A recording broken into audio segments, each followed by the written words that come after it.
بسم الله الرحمن الرحيم الحمد لله الذي أنزل على عبده الكتاب ولم يجعل له عوجا قيما لينذر بأسا شديدا من لدنه ويبشر المؤمنين الذين يعملون الصالحات أن لهم أجرا حسنا ماكثين فيه أبدا وينذر الذين قالوا اتخذ الله ولدا ما لهم به من علم ولا لآبائهم كبرت كلمة تخرج من أفواههم إن يقولون إلا كذبا فلعلك باخع نفسك على آثارهم إن لم يؤمنوا بهذا الحديث أسفا إنا جعلنا ما على الأرض زينة لها لنبلوهم أيهم أحسن عملا وإنا لجاعلون ما عليها صعيدا جرزا أم حسبت أن أصحاب الكهف والرقيم كانوا من آياتنا عجبا إذ أوى الفتية إلى الكهف فقالوا ربنا آتنا من لدنك رحمة وهيئ لنا من أمرنا رشدا فضربنا على آذانهم في الكهف سنين عددا ثم بعثناهم لنعلم أي الحزبين أحصى لما لبثوا أمدا نحن نقص عليك نبأهم بالحق إنهم فتية آمنوا بربهم وزدناهم هدى وربطنا على قلوبهم إذ قاموا فقالوا ربنا رب السماوات والأرض لن ندعو من دونه إلها لقد قلنا إذا شططا هؤلاء قوم اتخذوا من دونه آلهة لولا يأتون عليهم بسلطان بين فمن أظلم ممن افترى على الله كذبا وإذ اعتزلتموهم وما يعبدون إلا الله فأووا إلى الكهف ينشر لكم ربكم من رحمته ويهيئ لكم من أمركم مرفقا وترى الشمس إذا طلعت تزاور عن كهفهم ذات اليمين وإذا غربت تقرضهم ذات الشمال وهم في فجوة منه ذلك من آيات الله من يهد الله فهو المهتد ومن يضلل فلن تجد له وليا مرشدا وتحسبهم أيقاظا وهم رقود ونقلبهم ذات اليمين وذات الشمال وكلبهم باسط ذراعيه بالوصيد لو اطلعت عليهم لوليت منهم فرارا ولملئت منهم رعبا وكذلك بعثناهم ليتساءلوا بينهم قال قائل منهم كم لبثتم قالوا لبثنا يوما أو بعض يوم قالوا ربكم أعلم بما لبثتم فابعثوا أحدكم بورقكم هذه إلى المدينة فلينظر أيها أزكى طعاما فليأتكم برزق منه وليتلطف ولا يشعرن بكم أحدا إنهم إن يظهروا عليكم يرجموكم أو يعيدوكم في ملتهم ولن تصلحوا إذا أبدا وكذلك أعثرنا عليهم ليعلموا أن وعد الله حق وأن الساعة لا ريب فيها إذ يتنازعون بينهم أمرهم فقالوا بنوا عليهم بنيانا ربهم أعلم بهم قال الذين غلبوا على أمرهم لنتخذن عليهم مسجدا سيقولون 3 رابعهم كلبهم ويقولون 5 سادسهم كلبهم رجما بالغيب ويقولون 7 وثامنهم كلبهم قل ربي أعلم بعدتهم ما يعلمهم إلا قليل فلا تمار فيهم إلا مراء ظاهرا ولا تستفت فيهم منهم أحدا ولا تقولن لشيء إني فاعل ذلك غدا إلا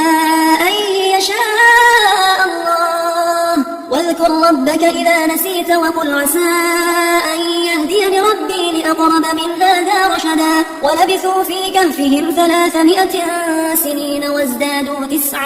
قل الله أعلم بما لبثوا له غيب السماوات والأرض أبصر به وأسمع ما لهم من دونه من ولي ولا يشرك في حكمه أحدا واتل ما أوحي إليك من كتاب ربك لا مبدل لكلماته ولن تجد من دونه ملتحدا واصبر نفسك مع الذين يدعون ربهم بالغداة والعشي يريدون وجهه ولا تعد عيناك عنهم تريد زينة الحياة الدنيا ولا تطع من أغفلنا قلبه عن ذكرنا واتبع هواه وكان أمره فرطا وقل الحق من ربكم فمن شاء فليؤمن ومن شاء فليكفر إنا أعتدنا للظالمين نارا أحاط بهم سرادقها وإن يستغيثوا يغاثوا بماء كالمهل يشوي الوجوه بئس الشراب وساءت مرتفقا إن الذين آمنوا وعملوا الصالحات إنا لا نضيع أجر من أحسن عملا أولئك لهم جنات عدن تجري من تحتهم الأنهار يحلون فيها من أساور من ذهب ويلبسون ثيابا خضرا من سندس وإستبرق متكئين فيها على الأرائك نعم الثواب وحسنت مرتفقا واضرب لهم مثلا الرجلين جعلنا لأحدهما جنتين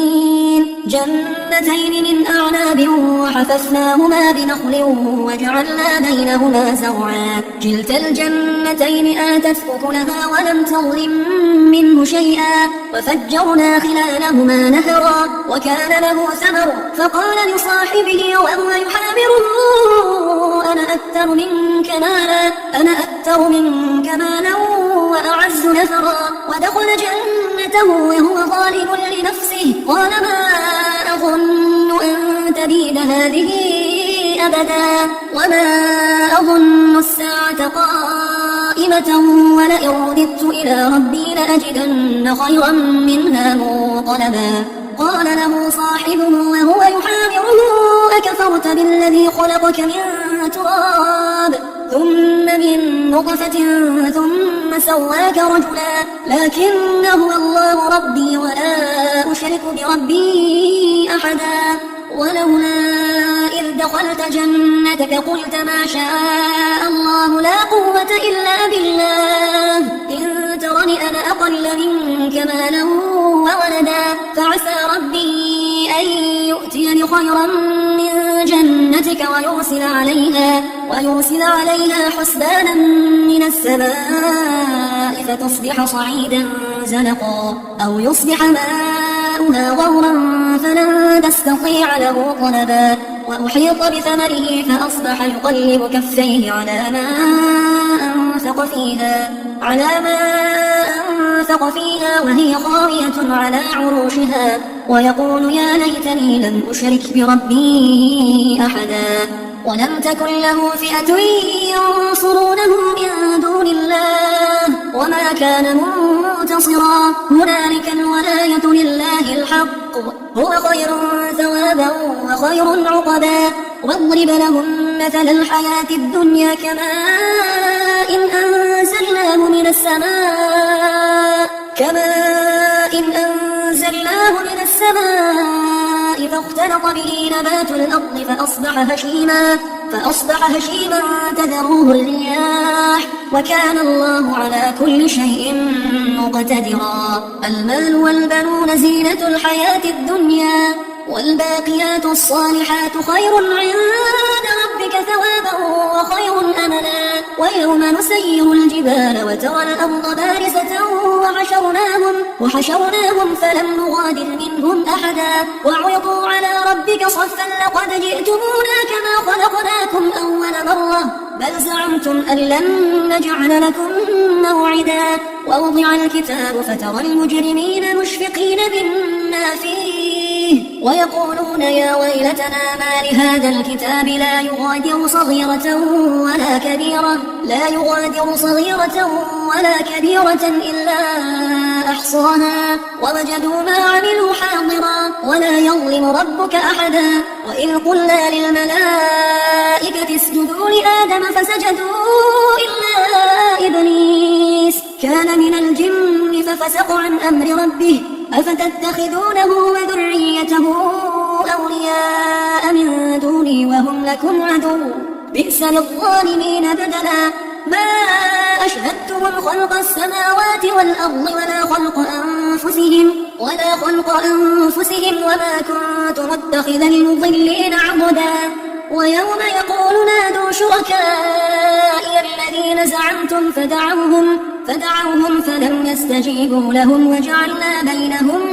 موبقا. ورأى المجرمون النار فظنوا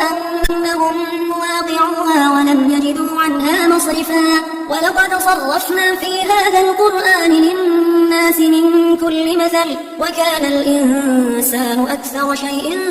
جدلا. وما منع الناس أن يؤمنوا إذ جاءهم الهدى ويستغفروا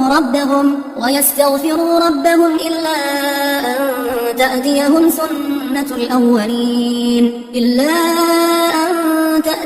سنة الأولين أو يأتيهم العذاب قبلا. وما نرسل المرسلين إلا مبشرين ومنذرين ويجادل الذين كفروا بالباطل ليدحضوا به الحق واتخذوا آياتي وما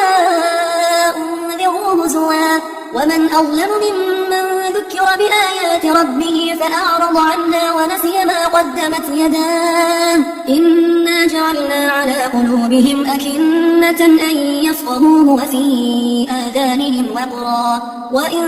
تدعهم إلى الهدى فلن يهتدوا إذا أبدا. وربك الغفور ذو الرحمة لو يؤاخذهم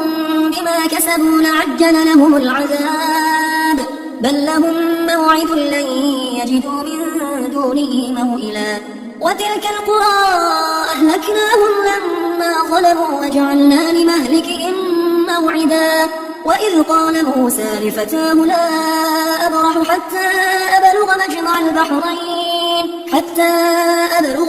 البحرين أو أمضي حقبا. فلما بلغ مجمع بينهما نسيا حوتهما فاتخذ سبيله في البحر سربا. فلما جاوزا قال لفتاه آتنا غداءنا لقد لقينا من سفرنا هذا نصبا. قال أرأيت إذ أوينا إلى الصخرة فإني نسيت الحوت وما أنسانيه إلا الشيطان أن أذكره واتخذ سبيله في البحر عجبا. قال ذلك ما كنا نبغ فارتد على آثارهما قصصا فوجدا عبدا من عبادنا آتيناه رحمة من عندنا وعلمناه من لدنا علما. قال له موسى هل أتبعك على أن تعلمني مما علمت رشدا. قال إنك لن تستطيع معي صبرا وكيف تصبر على ما لم تحط به خبرا. قال ستجدني إن شاء الله صابرا ولا أعصي لك أمرا. قال فإن اتبعتني فلا تسألني عن شيء حتى أحدث لك منه ذكرا. فانطلقا حتى إذا ركبا في السفينة خرقها قال أخرقتنا لتغرق أهلها لقد جئت شيئا إمرا. قال ألم أقل إنك لن تستطيع معي صبرا. قال لا تؤاخذني بما نسيت ولا ترهقني من أمري عسرا. فانطلقا حتى إذا لقيا غلاما فقتله قال أقتلت نفسا زكية بغير نفس لقد جئت شيئا نكرا. قال ألم أقل لك إنك لن تستطيع معي صبرا. قال إن سألتك عن شيء بعدما فلا تصاحبني قد بلغت من لدني عذرا. فانطلقا حتى إذا أتيا أهل أهل قرية استطعما أهلها فأبوا أن يضيفوهما فوجدا فيها جدارا يريد أن ينقض فأقامه قال لو شئت لاتخذت عليه أجرا قال هذا فراق بيني وبينك سأنبئك بتأويل ما لم تستطع عليه صبرا أما السفينة فكانت لمساكين يعملون في البحر فأردت أن أعيبها وكان وراءهم ملك يأخذ كل سفينة غصبا وأما الغلام فكان أبواه مؤمنين فخشينا أن يرهقهما طغيانا وكفرا فأردنا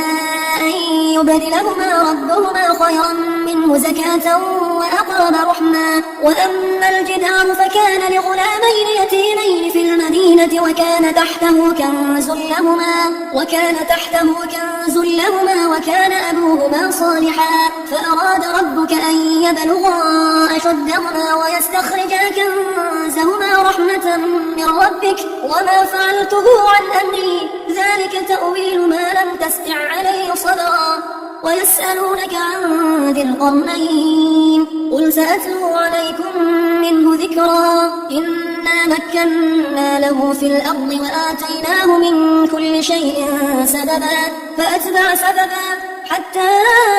إذا بلغ مغرب الشمس وجدها تغرب في عين حمئة ووجد عندها قوما قلنا يا ذا القرنين إما أن تعذب وإما أن تتخذ فيهم حسنا قال أما من ظلم فسوف نعذبه ثم يرد إلى ربه فيعذبه عذابا نكرا وأما من آمن وعمل صالحا فله جزاء الحسنى وسنقول له من أمرنا يسرا ثم أتبع سببا حتى إذا بلغ مطلع الشمس وجدها تطلع على قوم لم نجعل لهم من دونها سترا كذلك وقد أحطنا بما لديه خبرا ثم أتبع سببا حتى إذا بلغ بين السدين وجد من دونهما قوما لا يكادون يفقهون قولا قالوا يا ذا القرنين إن يأجوج ومأجوج مفسدون في الأرض فهل نجعل لك خرجا على أن تجعل بيننا وبينهم سدا قال ما مكنني فيه ربي خير فأعينوني بقوة أجعل بينكم وبينهم ردما آتوني زبر الحديد حتى إذا ساوى بين الصدفين قال انفخوا حتى إذا جعله نارا قال آتوني أفرغ عليه قطرا فما استطاعوا أن يظهروا وما استطاعوا له نقبا قال هذا رحمة من ربي فإذا جاء وعد ربي جعله دكا وكان وعد ربي حقا وتركنا بعضهم يومئذ يموج في بعض ونفخ في الصور فجمعناهم جمعا وعرضنا جهنم يومئذ للكافرين عرضا الذين كانت أعينهم في غطاء عن ذكري وكانوا لا يستطيعون سمعا أفحسب الذين كفروا أن يتخذوا عبادي من دوني أولياء إنا أعتدنا جهنم للكافرين نزلا قل هل ننبئكم بالأخسرين أعمالا الذين ضل سعيهم في الحياة الدنيا وهم يحسبون أنهم يحسنون صنعا أولئك الذين كفروا بآيات ربهم ولقائه